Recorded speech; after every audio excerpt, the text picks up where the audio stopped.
Epic Poesy presents Memories by John Greenleaf Whittier.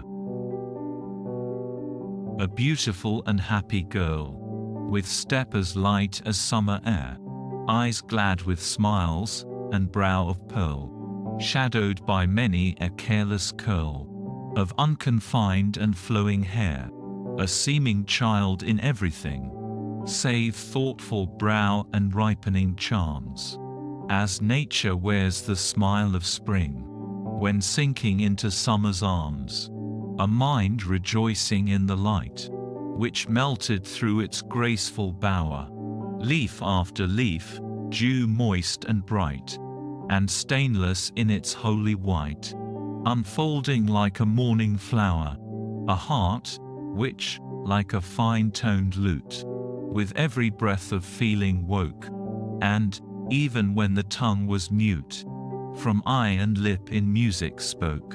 How thrills once more the lengthening chain of memory, at the thought of thee, old hopes which long in dust have lain, old dreams, come thronging back again, and boyhood lives again in me. I feel its glow upon my cheek, its fullness of the heart is mine, as when I leaned to hear thee speak, or raised my doubtful eye to thine. I hear again thy low replies, I feel thy arm within my own, and timidly again uprise the fringed lids of hazel eyes, with soft brown tresses overblown. Ah! Memories of sweet summer eves, of moonlit wave and willowy way, of stars and flowers, and dewy leaves, and smiles and tones more dear than they. Ere this, thy quiet eye hath smiled, my picture of thy youth to see, when, half a woman, half a child, thy very artlessness beguiled, and folly's self seemed wise in thee. I too can smile, when o'er that hour, the lights of memory backward stream, yet feel the while that manhood's power is vainer than my boyhood's dream.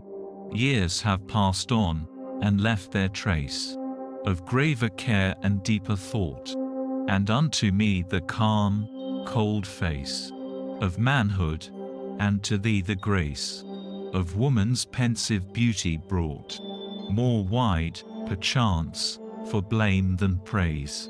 The schoolboy's humble name has flown, thine, in the green and quiet ways of unobtrusive goodness known, and wider yet in thought and deed, diverge our pathways, one in youth, thine the Genevan's sternest creed, while answers to my spirit's need, the Derby dalesman's simple truth.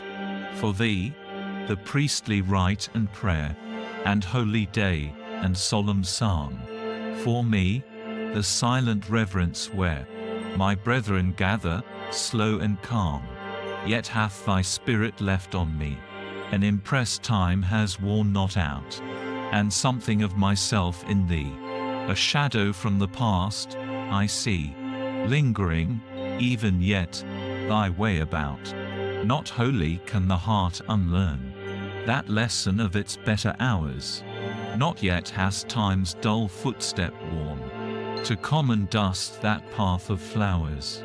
Thus, while at times before our eyes the shadows melt and fall apart, and, smiling through them, round us lies the warm light of our morning skies, the Indian summer of the heart, in secret sympathies of mind, in founts of feeling which retain their pure, fresh flow, we yet may find our early dreams not wholly vain.